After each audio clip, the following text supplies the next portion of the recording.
Mesdames, Messieurs, bienvenue au journal sur CamNews 24, la vitrine. Examen officiel, place aux épreuves écrites obligatoires, aux probatoires techniques et professionnels, les candidats des filières des sciences et technologies du tertiaire et ceux du brevet des techniciens qui composent depuis hier sur l'ensemble du territoire national ont été rejoints par les élèves du primaire qui affrontent depuis ce 14 juin 2016 les épreuves du CEPE et du First School Living Certificate.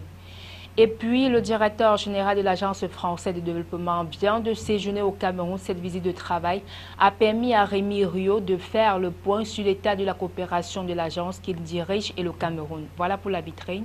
Une fois de plus, bienvenue au journal.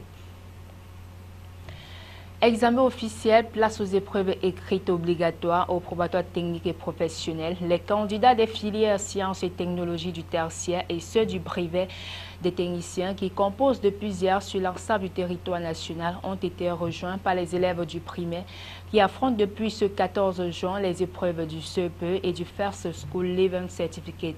Les statistiques officielles indiquent un taux d'inscription national de 293 275 candidats au CEPE et 103 440 au First School Living Certificate. La région du centre arrive en tête avec plus de 72 000 candidats inscrits au CEPE et plus de 11 000 au First School Living Certificate. Visite de travail, le directeur général de l'Agence française de développement vient de séjourner au Cameroun. Cette visite de travail a permis à Rémi Rio de faire le point sur l'état de la coopération de l'agence qu'il dirige le Cameroun. Le 11 juin 2016, le ministre Alamine Ousmane Mey des Finances lui a accordé une audience. Jean-Pierre Bitongo, Marcel Vondo-Aben et Donna Anouzoa. Le directeur général de l'Agence française de développement, Rémi Rio, a séjourné au Cameroun du 10 au 11 juin 2016 pour une visite de travail incluse dans sa tournée africaine entamée juste quelques semaines après son accession à ce poste. Le séjour au Cameroun du conseiller maître à la Cour des comptes de France et fin connaisseur des institutions financières internationales et des banques de développement avait pour principal objectif de faire le point sur l'état de la coopération entre l'agence qu'il dirige et le Cameroun dans la perspective de la signature du 3e C2D, contrat désendettement développement, d'un montant de près de 400 milliards de francs CFA. Il s'agit de la 3e phase du programme d'annulation et de reconversion de la dette extérieure du Cameroun. Je suis venu voir le ministre et les autorités camerounaises une semaine après avoir pris mes fonctions comme nouveau directeur général de l'Agence française de développement. Donc j'ai souhaité immédiatement aller sur le terrain, rencontrer nos plus grands partenaires stratégiques et commencer bien sûr par une visite au Cameroun que je connais bien par mes fonctions antérieures, dont je sais bien sûr le poids, l'importance dans la sous-région et puis plus largement en Afrique et bien sûr dans les négociations internationales. Je l'ai constaté notamment l'année dernière quand j'ai suivi les sujets climat auprès de Laurent Fabius lors de la conférence de la COP à Paris, où la délégation camerounaise a été très active et très utile pour le succès de l'accord. Normalien et historien de formation, Rémi Rio est attaché à l'Agence française de développement dont il a été administrateur de 2010 à 2012. Ce spécialiste des finances publiques est connu comme un homme de dialogue. Rémi Rio est marié et père de 3 enfants. L'Afrique et le développement servent de fil rouge à son parcours. La capitale régionale du Nord a accueilli un important atelier dont la teneur était la revue stratégique de la sécurité alimentaire et de la nutrition au Cameroun. Les différentes parties prenantes se sont réunies autour du gouverneur Jean Abaté Edi et les experts en la matière pour un temps de réflexion. Jusqu'à Aman Bonnier, Donna Anouzoa, une fois de plus.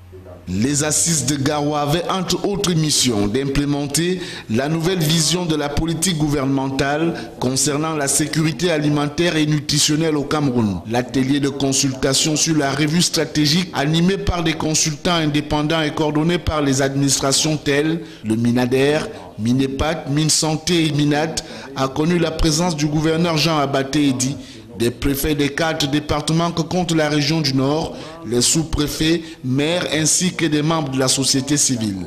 Le thème central, fin zéro, a retenu l'attention des participants qui ont exploré des pistes de solutions à même de garantir la sécurité alimentaire et la nutrition au Cameroun. Il faut déjà savoir que la revue stratégique, c'est une évaluation indépendante des politiques et de stratégie en matière de sécurité alimentaire et de nutrition.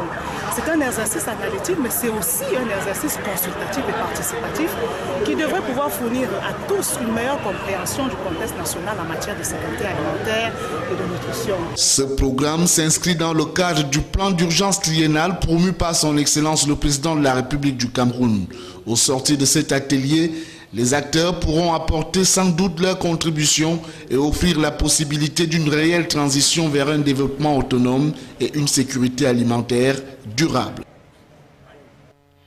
Développement local, les populations de l'arrondissement de Bamenda 3 vont désormais consommer une eau de bonne qualité. Les bornes fontaines qui se multiplient dans la localité sont l'œuvre de la municipalité qui travaille dans ce sens avec des partenaires allemands. Reportage Franck Bala. Les populations de l'arrondissement de Bamenda 3 vont désormais consommer de l'eau de bonne qualité. Le précieux liquide qui avait cessé de couler dans les robinets depuis belle lurette est de retour à travers ces bornes fontaines installées dans les quartiers. De quoi dire au revoir aux maladies hydriques et à ces longues marches dont la recherche de l'eau avait fini par imposer aux populations. Et c'est pour apporter sa contribution à la résolution de cet épineux problème que la municipalité de Bamenda 3 multiplie l'installation des bornes fontaines à même de couvrir les besoins en eau potable dans cette circonscription administrative. La population de Bamenda 3e a souffert ce problème de l'eau. C'est déjà 5 ans et je crois qu'à partir d'aujourd'hui, le problème là est fini parce que c'est en 2010 qu'on a pris cette initiative pour faire le partenariat avec l'Allemagne. D'autres points d'eau potable, à l'instar de celui récemment inauguré ici au quartier Takeka à Maitri, en présence des partenaires allemands, sont annoncés.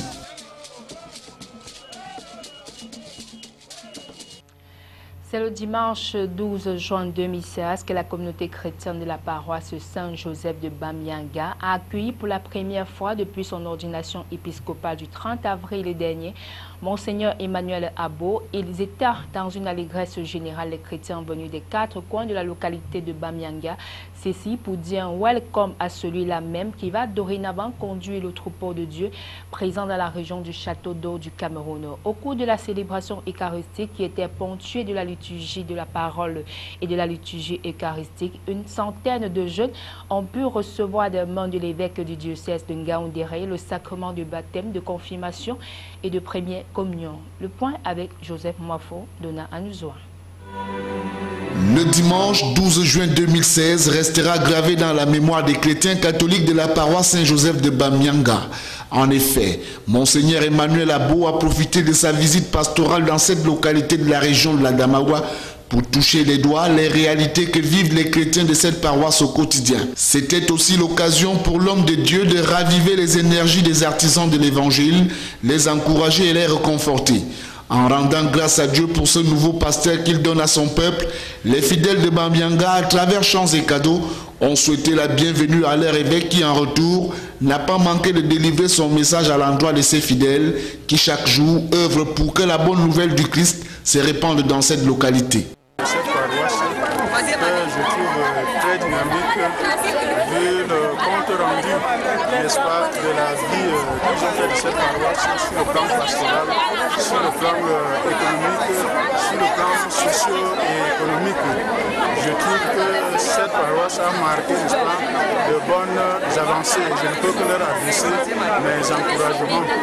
Dans son homélie de circonstance, Monseigneur Emmanuel Abo a invité les chrétiens à être des dignes serviteurs du Christ dans la société, à être des modèles et vivre l'amour vrai. Au cours de cette messe épiscopale, des jeunes ont reçu le sacrement de baptême, de confirmation et de première communion, assorti de quelques conseils. À l'endroit de la jeunesse, je leur demande tout simplement d'être beaucoup plus engagés, d'être beaucoup plus dynamiques par le passé. Les jeunes de cette paroisse se sont toujours démarqués, n'est-ce pas, par leur engagement, par leur dynamisme. Et nous voudrions qu'il n'y ait pas de relâchement au sein du groupe des jeunes de cette paroisse, mais qu'ils soient plus dynamiques, plus vaillants, plus vivants, n'est-ce pas, que par le passé. Au-delà de la joie manifeste, l'occasion était aussi indiquée pour le curé de la paroisse de présenter quelques doléances à l'évêque. Je suis comblé parce que la visite de l'évêque, c'est toujours une occasion de rendre grâce à Dieu. Surtout que c'est pour la première fois depuis son ordination épiscopale qu'il nous visite. L'évêque est notre père dans la foi et sa présence nous encourage toujours et nous met la joie au cœur. Donc nous sommes redynamisés pour continuer, n'est-ce pas, notre travail et à booster la foi des fidèles. Et c'est dans la joie et la piété que les fidèles chrétiens de la paroisse Saint-Joseph de Bamianga se sont séparés de leur évêque qu'ils souhaitent par ailleurs revoir dans les prochains jours pour une autre célébration. Élection à la présidente de la Ligue de football professionnel du Cameroun, le président de la liste Notre Cause était face à la presse ce 13 juin 2016 à Douala. Président du conseil d'administration de l'Union sportive de Douala et premier vice-président de la Ligue de football professionnel, Franck Api, accompagné de ses colistiers, a présenté officiellement aux hommes et femmes des médias sa volonté de proposer autre chose et apporter le changement à la tête de cette ligue. Plus de précisions avec Éric Ticheux et Josué Ngonga. Proposer autre chose pour redorer le blason du football professionnel au Cameroun, c'est le leitmotiv de la liste Notre Cause conduite par le président Franck Api, candidat à l'élection pour la présidence de la Ligue de football professionnel du Cameroun. La tête de liste, accompagnée de certains colistiers, était face à la presse ce 13 juin, question d'annoncer solennellement leur candidature et dit leur motivation. À la demande de mes collègues présidents de club, qui pensent qu'autre chose doit être proposée et que 5 ans après, le travail abattu par le père Semengue dans la création de la Ligue et la mise en place, il faut un souffle nouveau. Il faut aller pour de nouveaux chantiers et ces nouveaux chantiers demandent une énergie nouvelle portée par notre cause, par notre jeunesse pour amener à la Ligue vers une forme d'autofinancement. Parce qu'aujourd'hui, penser que l'État va financer le football professionnel, ça ne se fait ni au Cameroun, ni nulle part ailleurs.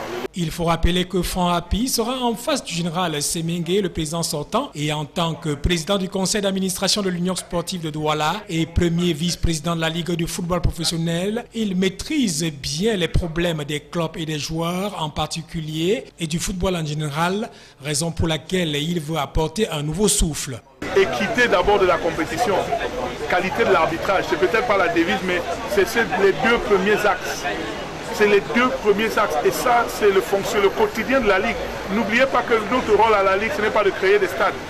Notre rôle à la Ligue, c'est de faire en sorte que les clubs puissent à terme gagner de l'argent, puisque c'est professionnel, que le footballeur puisse vivre de son art et tout ça ne peut venir que par une qualité de l'arbitrage et une impartialité dans la compétition, une équité dans la compétition qui ne laisse aucun doute. En reconnaissant le travail abattu par le président sortant, le général Pierre Semengue, le président Franck Api pense qu'il est temps de passer à autre chose pour garantir un lendemain meilleur au football camerounais. Et voilà qui met un terme à cette édition d'information sur Camus 24. Merci à tous de l'avoir suivi.